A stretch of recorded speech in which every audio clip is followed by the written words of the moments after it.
গ্রামে কিভাবে ধান সিদ্ধ হয় সেটা কিন্তু অনেকেই জানো। এবার ধান সিদ্ধর পর ধান কিন্তু রোদে খুব ভালোভাবে শুকিয়ে নিতে হয়, না হলে ধানের চালগুলো একদম কেটে যায়। 2 থেকে 3 দিন মতো কড়া রোদ্দুরে দিলে তবেই কিন্তু ভালোভাবে ধানটা শুকনো হবে।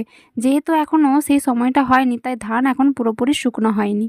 যদিও এখন প্রায় সকলেই বাজার থেকে চাল কিনে রান্না করে খায়, কিন্তু এখনও গ্রামে অনেকেই এই ধান সেদ্ধ করার পদ্ধতি এখনও ব্যবহার করে চলেছে। তোমরা তো জানোই গ্রামে গৃহপালিত পশু থাকেই। এবার গরুর সেই গোবরগুলো এখানে জ্বালানি হিসেবে ব্যবহার করার জন্য সেগুলো শুকিয়ে নেওয়া হচ্ছে। আর এই যে পাটাটা তোমরা দেখতে পাচ্ছ, এটা কিন্তু ধান তোলার কাজে লাগে। আমি আর আমার বোন ঠিক করছিলাম যে গাছ থেকে কয়েকটা পেয়ারা পেড়ে খেলে কেমন হয়। তো আমরা সেই মতো গাছের তলায় চলে গিয়েছিলাম। এখানে আমার আরও 2 বোনকে আমি যোগ করেছি। এই দেখো গাছে এই পেয়ারাটা হয়েছে, খুব একটা পাকেনি, কিন্তু তাও ইচ্ছে হলো এটা তুলে খাই। কেননা এই পেয়ারাটার স্বাদ এতটাই ভালো যে ভোলার নয়। দেখেছো, আমি পাড়ার আগে এই পেয়ারাটা নখ দিয়ে অনেকেই দেখেছে পেয়ারাটা পেকেছে কিনা। তো আমার বোনেরা ঠিক করলো যে এখানে যেহেতু এত ভালো পেয়ারা নেই, তো গাছে উঠে পাড়া যাবে। এখানে আমি যে পেয়ারাটা পেয়েছিলাম সেটা খেয়ে দেখছিলাম, আর রোদ্দুরটা খুবই কড়া ছিল। তো গাছে কে উঠবে এই নিয়ে কিন্তু আমাদের মধ্যে একটা আলোচনা সভা বসে গিয়েছিল। তো ওই ঠিক করলো যে ও এখন গাছে উঠবে, যেই ভাবা সেই কাজ।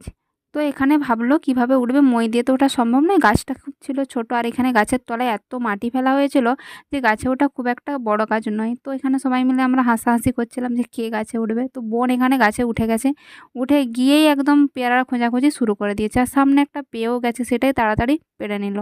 তো আমরাও নিচ থেকে চিৎকার দিয়ে বললাম যে একা একা খেয়ে নিস না, আরও যদি পাস আমাদের জন্য একদম পেড়ে নিয়ে আয়।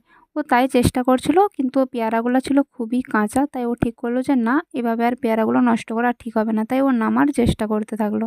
আর আগেও ও খুব ভালোভাবে চারিদিকটা দেখে নিচ্ছিল যে কোথাও পাকা পেয়ারা রয়ে গিয়েছে কিনা, কারণ এখানে যদি রয়ে যায় কোনোভাবে সেটা আর পরের দিন পাওয়া যাবে না। গাছটা খুব ছোট, তাই ও ঝাঁপ দিয়েই একদম নামার চেষ্টা করছে। দূর থেকে দেখে মনে হচ্ছে আস্ত একটা হনুমান। পেয়ারা গাছের গোড়াতেই কাকু কয়েকটা বেগুনের চারা লাগিয়েছিল, সেগুলো এখন বেগুন ধরেছে খুব ভালোই। তাই বোন ভাবলো যে বাড়ির জন্য কয়েকটা নিয়ে চলে যাবে, যেহেতু ওরা এখন একটু দূরে থাকে, এই জায়গাটাতে ওদের বাড়ি তৈরি হবে, তাই ওখান থেকে বেগুনগুলো তুলে বাড়ির জন্য নিয়ে যাচ্ছে। বেগুন গাছগুলো কিন্তু খুবই ছোট, কিন্তু তাতেও এত বেগুন হয়েছে যে বলার বাইরে। এখনো দেখো কত ফুল এসেছে।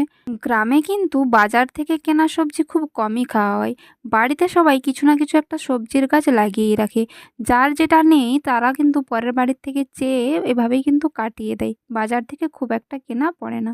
বেগুন গাছের পাশে একটা ছোট্ট পেঁপে চারাও হয়েছিল, এবং তাতে কিন্তু ফুলও এসে গেছে, হয়তো আর কয়েকদিন পরেই পেঁপে ধরা শুরু করবে। আমার ভিডিওটা কেমন লাগলো অবশ্যই কিন্তু কমেন্টে জানিও। ভালো লাগলে লাইক, কমেন্ট, শেয়ার ও সাবস্ক্রাইব করতে কিন্তু ভুলবেন না।